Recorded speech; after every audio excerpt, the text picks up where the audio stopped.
I received a message from Noah, who is on a work assignment away from home. I've been assigned another year of work. I wanted to say no, but the company insisted it was necessary. I'll be working through New Year's and won't be able to come home for a while. I'll have to continue living alone. Even though he said that, I already knew the truth. The suspicion that he might be cheating on me was becoming more and more concrete. His words, "Who do you think is feeding you?" are still stuck in my mind. If I'm being fed by him, then who is supporting his life behind the scenes? I secretly visited Noah's apartment where he stays for work assignment. Conveniently, I was able to rent the room next door, and as I stayed there, I heard the vivid voices of a man and a woman from next door. I've reached my limit of patience more than once. But I have a strong ally by my side. Together, we plan to thoroughly corner Noah for his infidelity. Everything is in place now.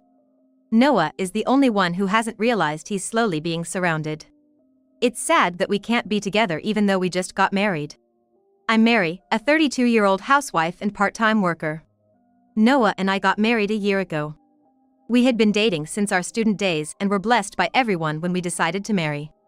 Noah always had a bit of a carefree attitude, but I liked that he could get along with anyone. However, a significant event occurred in our first year of marriage. Noah was assigned to a different region. His company had branches nationwide, so we were prepared for this. I quitted my job when we got married to prepare for the move, working part-time at a national chain store run by the same company. When I started preparing for the move, Noah said something unexpected. "I want to go on this assignment alone, not as a transfer." I was shocked and asked him again, but his mind seemed made up. "The costs will be covered by the company, and our hometown is here, so I want to keep our home here. I think I'll be back in a year." But we were still in our newlywed phase, and we didn't have children yet. No matter how many times I said I wanted to go with him, Noah wouldn't budge. The discussion went on for days without progress. In fact, Noah's attitude only became more stubborn. One night, Noah came home late from his company's New Year's party in a very good mood. It was just after Christmas, but he was humming Christmas songs. He seemed completely unconcerned about our upcoming move. "Man, I got gifts from some girls. I guess I'm pretty popular." Noah started talking about it, although I didn't ask. He seemed like a child excited about a field trip. "You don't seem lonely at all. Aren't you worried about living alone?" "I've lived alone before, I'll be fine." "Aren't you sad about being away from me?" "Don't talk like a kid. Can't you even handle that much?" Noah got sullen when I dampened his spirits. "I want to go with you," I muttered, and Noah kicked the table hard. "The work assignment is settled. Don't nag about something that's already decided. It's my job, so I have no choice. Who do you think is feeding you?" After seeing Noah's attitude, I swore to myself not to talk about moving anymore. And so, as planned, Noah moved to his work assignment at the start of the new fiscal year. He's been assigned to a place about a 3-hour train ride away, in a colder region. After Noah left, I went straight to the pet store and bought a small indoor dog to ease my loneliness. A new life began. Noah doesn't cook at all. I made a week's worth of meals and sent them to Noah's place every week by courier. It was quite a bit of work to prepare the meals all at once, but I couldn't help but do my best when he said, "I want to eat your cooking." I also paid for the groceries, so essentially, I was bearing the cost of our household's food expenses. Even after he moved, Noah came back here almost every week. He said my cooking made him feel better. I was more than happy to hear that, and I told him several times that these moments made enduring the daily loneliness bearable. At some point, Noah's souvenirs started to become more luxurious. Initially, they were just local snacks, but now he's buying expensive items sold in department stores. To save on living expenses, Noah deliberately chose to live in a cheap apartment. I did receive some money from Noah, but I couldn't indulge in luxury without him and cut down on expenses as much as possible. The money I spent was about the same as what we spent on Noah's food. I don't need a souvenir every time. I'm just happy you come back healthy. What? Are you unhappy with my gifts? It's not that, but they're so luxurious that it worries me. That was my honest feeling.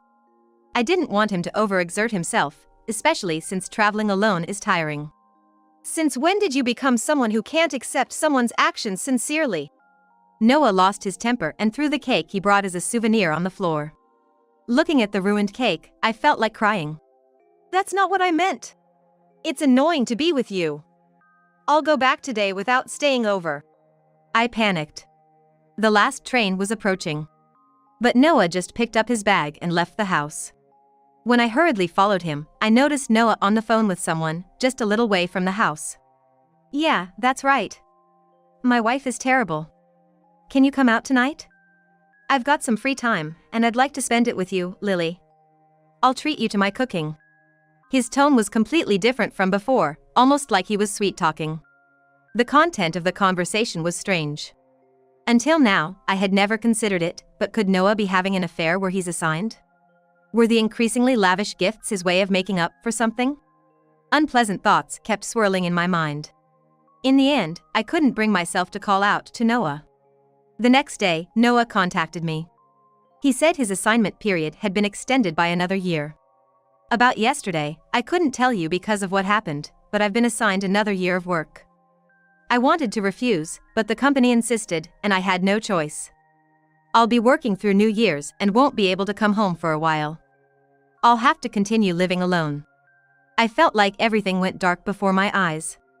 The following week, I talked to a coworker at my part-time job about what happened over the weekend. Her husband works at the same company as Noah, and we've become close. Then, she told me a completely different story than what Noah had said. I heard from her whose husband wanted to transfer to the same area as Noah for his assignment. It seemed almost certain to happen, but Noah firmly refused, and the transfer was called off. It was surprising because Noah's work in that area was expected to wrap up within the fiscal year, and he seemed happy to return here. In my mind, various facts connected. Noah must be having an affair at his assignment location. Perhaps he didn't want to leave his affair partner and requested an extension. Maybe his insistence on going alone and not moving with me was to find someone attractive at his new location. There's no way to confirm anything from afar. Frustrated and restless, I spent time. I used a long weekend to secretly visit Noah's residence. I had been strictly forbidden from visiting him there, so this was my first time in the area since we moved. The area was colder than where I usually live, biting to the bone. Regretting my usual habit of dressing lightly, I felt underdressed for the weather. Noah's place was an old apartment, mostly inhabited by students. It was without modern amenities like automatic locks or elevators. Sitting in a cafe in front of his house, I saw Noah return with a young woman. They were holding hands, looking happy. Noah was holding grocery bags. Noah and the woman's appearance looked unmistakably like that of newlyweds or a couple living together. That night, back in my hotel, I messaged Noah. It's getting cold here. Take care of yourself. He simply replied, got it. I asked if we could talk on the phone because I was lonely, but he said he was about to take a bath and asked to skip the call tonight. Imagining him with another woman, I felt a sting of jealousy. The next morning, sitting early in the same cafe, I saw Noah and the woman leave the apartment. They seemed to head out for the day. Once they were gone, I approached the apartment. The landlord seemed to live in one of the ground floor apartments. I boldly rang the doorbell of her apartment. A kind-looking elderly lady came out. I quickly lied, claiming to be Noah's sister, and she warmly welcomed me in. The landlord said she'd seen Noah with a pleasant-looking woman and watched them fondly. When I mentioned wanting to see Noah but missing him, she kindly told me about his usual return times. While I appreciated her concern, this confirmed Noah's infidelity. She seemed happy to have someone to talk to, living quietly alone. While chatting, I heard someone return to the floor above Noah's apartment. The building, seemingly made of wood, carried sound well. Noah's apartment was directly above the landlord's. She seemed a bit hard of hearing, not much bothered by the noises. But her responses were sharp, younger than someone at her age, perhaps. I engaged in small talk with the landlord while keeping an ear out for the sounds above. Eventually, I heard the door close the woman had left. Noah didn't accompany her. I could see her walking away alone from the window. After thanking the landlord politely, I left the apartment. And I discreetly followed the woman. She headed to the train station and, surprisingly, met a young man there. He could easily pass for a model, quite handsome. He seemed to have just returned from somewhere by train, and they went home together.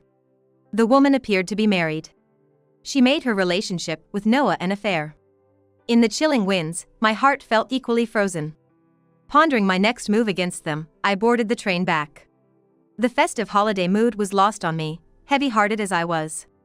Noah had already declared he wouldn't be returning for Christmas holiday. He used to come back for seasonal events, even if it meant stretching himself thin. Using Christmas holiday break, I decided to visit Noah again. I had enough for travel and accommodation, thanks to my savings. A coworker agreed to cover my part-time shifts. Thinking it might be a long stay, I brought my dog Steven from home. And, to my surprise, I ended up in the apartment next to Noah's. While searching for a place to stay, I had the idea to rent in that same apartment. Searching online, several apartments were available, but the one next to Noah's wasn't listed. Unable to give up, I called the landlord, whom I'd contacted during my last stay. That apartment was already leased for the next spring, not currently advertised. When I asked if I could rent it short-term, the landlord happily agreed. She even offered a discount on the fees. So, I found myself in an apartment in the same building as Noah. Upon entering, the scent of the wooden building was evident. It hadn't been cleaned since the last tenant left, but it was sufficient for a short stay. I laid out a bed mattress in a corner of the room, planning for the next day.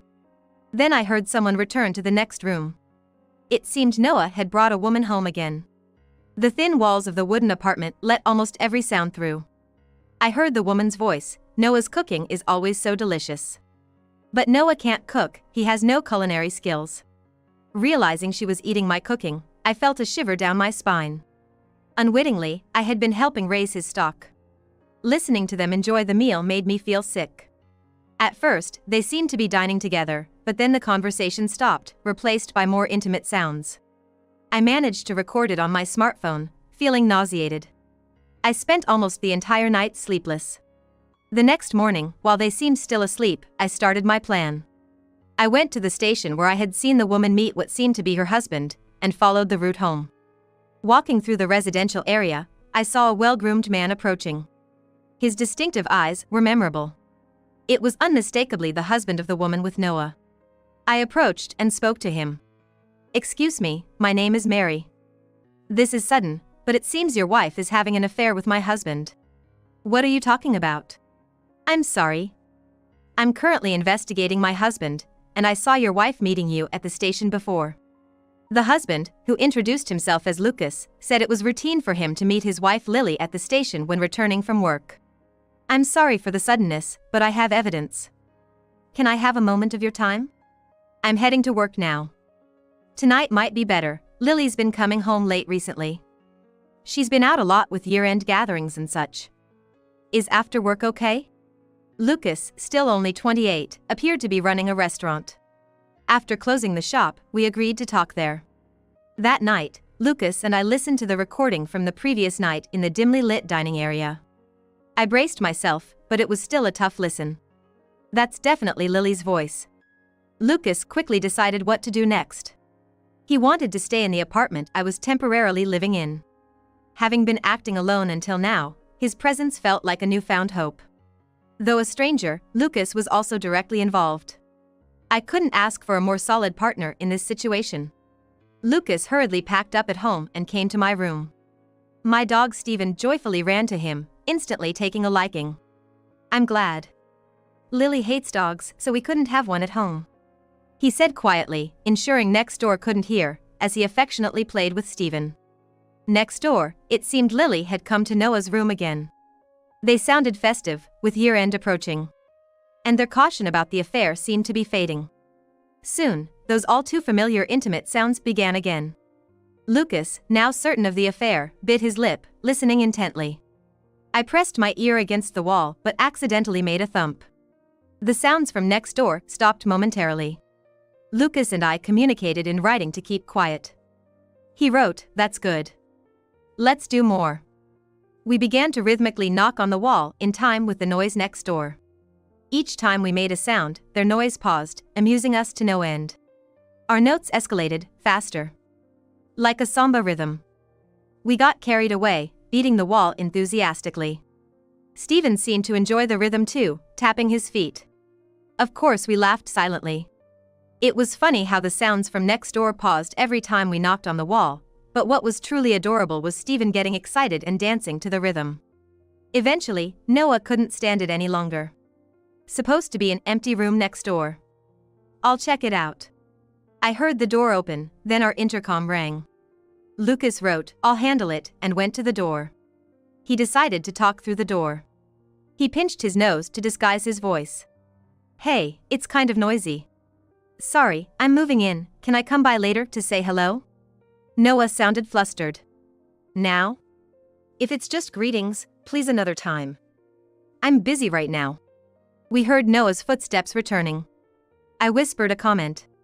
"Lucas, Noah doesn't know you, so you didn't really need to pinch your nose, did you?" "Well, you never know," Lucas said, still pinching his nose. We found it funny and again had to stifle our laughter. The situation next door wasn't as lighthearted. They seemed to completely put off, no more strange noises, but instead, they started arguing. "It's your fault for not complaining about the noise earlier, they just kept being loud. Why didn't you go then? Hurry up and get dressed, you look ridiculous." Their argument escalated, exposing each other's flaws. "Noah, you always act so bossy when you're in a bad mood. I'm not your subordinate." It was undoubtedly the usual Noah. I recorded everything without missing a beat. In the midst of their fight, I sent Noah a message. "So you're not coming back for New Year's. Makes me suspect you're cheating." The fight paused, and his reply came quickly. "That's rude.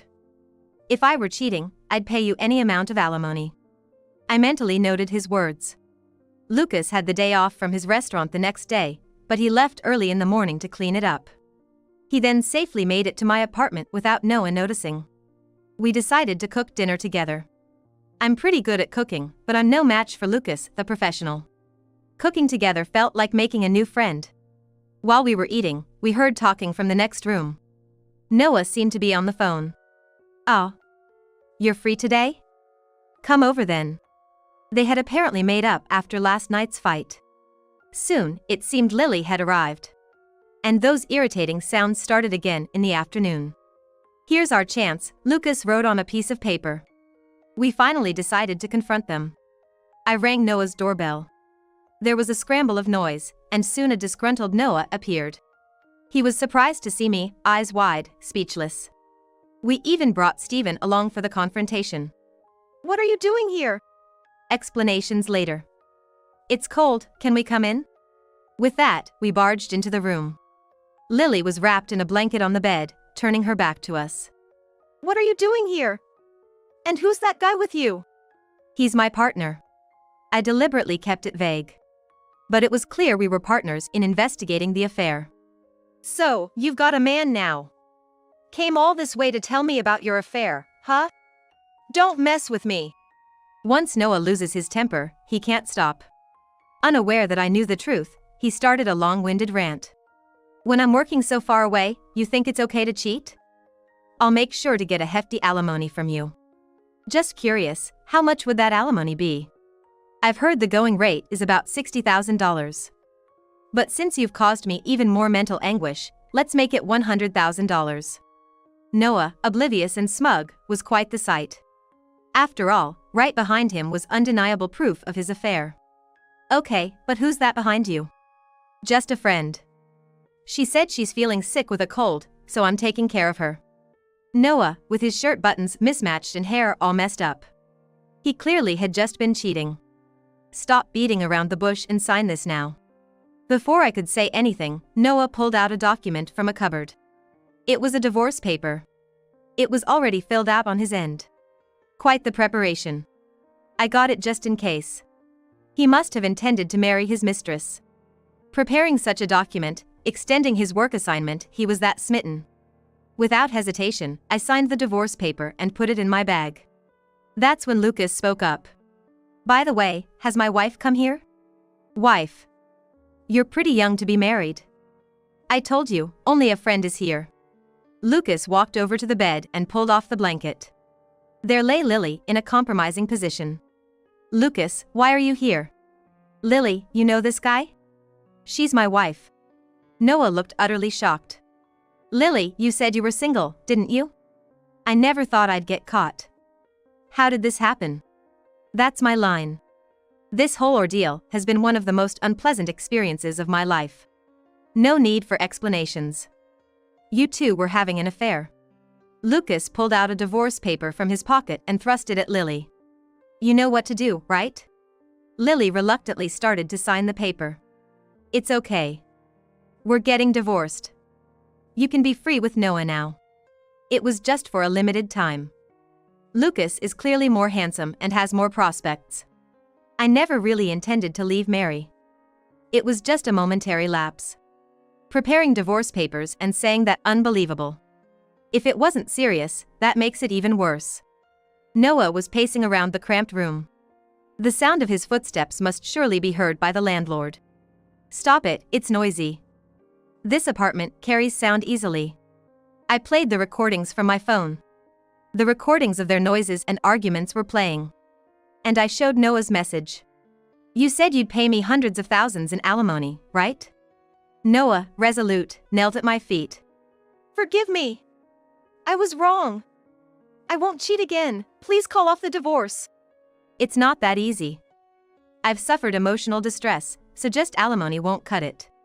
Getting caught cheating while on assignment is unprecedented. If this gets out, I can't stay at the company. Please. Don't worry, I'll contact your company myself. Noah was almost in tears. Lily also started sobbing. Lily, did you enjoy your limited-time affair? But it's over now. You're done.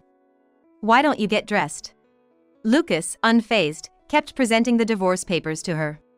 Slowly, Lily got dressed and finally signed the divorce papers. Noah suddenly stood up and started kicking things around the room in frustration. In his irritation, he kicked Stephen's cage, lost his balance, and fell. The cage door opened, and Stephen bit into Noah's thigh. Normally quiet and not one to bite, Stephen's grip was strong. Noah cried in pain. His pathetic state made Lucas point and laugh. I, too, couldn't help but laugh, thinking how silly I was to endure loneliness for such a person. Dog-hating Lily screamed and fled to a corner of the bed. Eventually, she sat stunned, her dreams shattered by the sight of foolish Noah. I returned home and reported everything to Noah's company. While there was no official reprimand for the affair, the news spread through every corner of the company. Especially the woman who first took my call at the company, known behind the scenes as the broadcast station, seemed to have spread the rumors far and wide without any prompting from me. When Noah showed up at work, the bite from Stephen was still hurting, making him walk with a limp, which apparently caused some snickers around the office. Feeling unwelcome, Noah quit. Even after returning home, he struggled to find a new job, ending up in a worse position than before. He hadn't really worked much at his previous assignment, too busy with women. No skills were developed, which was expected. Of course, I had explained everything to Noah's parents. As a result, they disowned him, leaving him with no one to turn to. Now, he lives in an even worse apartment than the one on assignment, struggling to pay alimony. Lily, divorced from Lucas, is job hunting. But in her small-town community, the rumors have grown. Making it impossible to find decent work, she's ended up working in a nightclub. After my divorce, I was promoted from part-time to full-time, discovering the joy of self-sufficiency. Lucas and I became good friends, consulting each other when we hit snags at work. The colleague who helped me through my troubles with Noah has become a strong ally. And of course, Stephen is still full of energy. He eats well, plays a lot, and soothes my work fatigue. With the alimony from Noah, I plan to move to a nicer apartment where Stephen can enjoy himself more. I don't know what is in store for me in the future, but I hope to become strong and resilient and live a life in which I can survive on my own.